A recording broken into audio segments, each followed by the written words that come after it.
Sir, I'm afraid we have to let your son go. The words hung in the air like a thunderclap. Everyone in the boardroom froze.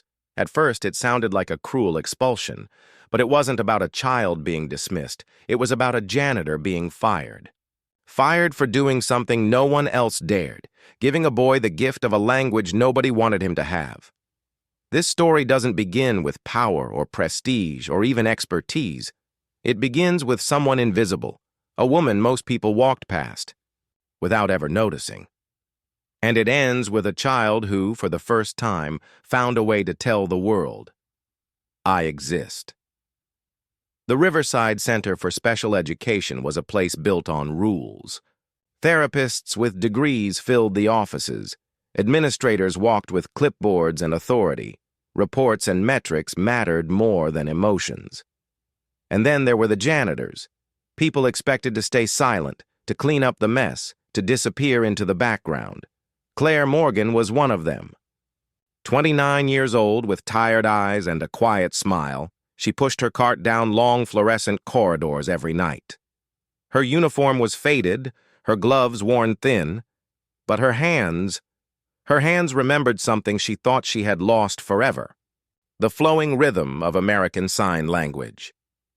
Years ago, she had dreamed of becoming an interpreter. Life, money, and circumstances had buried that dream beneath shifts and paychecks, but the language never left her.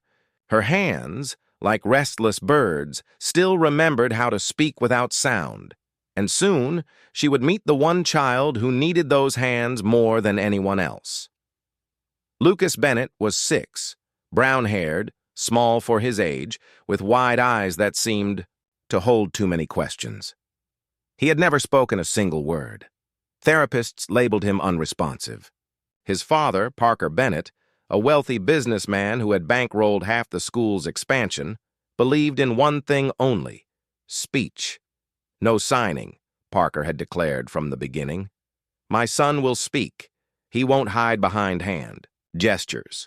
And so Lucas lived trapped in silence, surrounded by experts who measured his progress in charts and failure in red ink. But inside him was a storm, one that no one could see, except Claire. It began in the quiet hours. When classrooms emptied and therapists went home, Claire would linger by room 7. She'd sweep slowly, her eyes catching on the drawings Lucas left, scattered across tables, stick figures with hands exaggerated too big, spirals that looked suspiciously like gestures frozen mid-air. One evening, as she bent down to pick up a crayon, Lucas's eyes met hers. For a moment, the world stilled. She raised her hand casually and made a tiny sign. Hello. Lucas blinked. His fingers twitched, uncertain. Then, hesitantly, he signed back. Hello. It was the beginning of a secret that would change everything over. The next weeks, Claire found small, daring ways to reach him. She left chalk marks shaped like signs. She held picture books, tracing signs behind the glass window where only Lucas could see. Slowly, carefully, his hands began to answer. Friend, play, happy, thank you. Each sign was a breakthrough, a stone lifted from the mountain on his chest. His eyes sparkled in a way no therapist had ever seen. And though Claire risked everything, she couldn't stop. For the first time, she wasn't just cleaning, she was teaching. And for the first time, Lucas wasn't just existing, he was communicating. But secrets don't stay hidden forever. During a therapy session, Lucas shocked his instructor. Frustrated with a puzzle, he suddenly signed, Help. The therapist froze. This wasn't allowed, this was dangerous. Within hours, Veronica Hale, the center's iron-fisted HR director, launched an investigation. Security footage revealed it all. Claire kneeling beside Lucas after he scraped his knee, signing slowly, gently. You're safe. Lucas, with trembling fingers, replying, It hurts, but you make it better. The clip, intended to condemn her, showed something else entirely, a child finally being understood. By morning, Claire was summoned to the office. Veronica's voice was cold, precise. "Your job is to clean, not to play therapist. You violated policy, and you're terminated," Claire tried to speak. "He was communicating. Don't you see? He was speaking to me." Veronica didn't flinch. "Good intentions don't excuse breaking rules." The papers slid across the desk. It was over. The next day, Lucas sat by the window, staring into the empty hallway. His hands fidgeted, waiting for the woman who never came. Within days, his progress collapsed.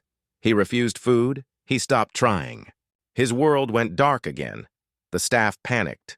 Therapists held emergency meetings. Administrators whispered about regression. But no strategy worked.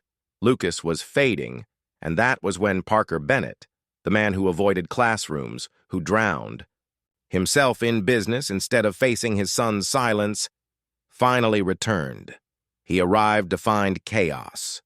Reports scattered across tables, therapists desperate for answers, and then he saw his boy, small, broken, staring out a window with empty eyes, and then Lucas's hands began to move, desperate, urgent.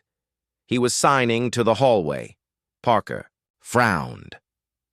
"What's he doing?" A therapist whispered, "He's asking for someone, the janitor, Claire." At first, Parker dismissed it. But then he caught the shape of one word. Clear, undeniable. Daddy. For the first time, Parker saw it. His son was speaking, not with his mouth, but with his hands. And he realized, with a crushing weight, that he had been wrong all along. That night, in the quiet of his office, Parker replayed the footage of Claire and Lucas. Again and again, he watched the moment his son signed "Thank you." Again and again, he heard Claire's voice softly translating. His late wife's words haunted him. She had begged him to try sign language. He had refused. He thought it was weakness. But now, it was the only bridge to his son. The next morning, Parker made a decision. Claire Morgan returned to Riverside not as a janitor, but as the school's first communication specialist. Sign language classes became part of therapy. Veronica's reign of rigidity crumbled.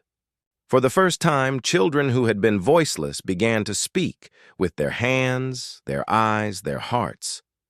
Lucas thrived. He signed stories, jokes, dreams. He laughed with other children. And every evening he signed with his father, slowly, teaching Parker the language he had once forbidden. The boy who was silent no more. Months later, at Riverside's Spring Gala, Parker Bennett took the stage. His voice shook, but his words were steady. "I believed for years that success was measured in reports, in profits, in control. But then I saw my son have his first conversation with someone we all overlooked, a janitor, a woman who was invisible, until she gave my son his voice." Beside him, Lucas stood tall, his small hands translating every word. The audience sat breathless, and then Lucas signed to them directly. "I have a voice," his hands declared. "You just weren't listening." The room erupted, not in applause, not in pity, but in awe. Because sometimes the loudest voices are the ones spoken in silence.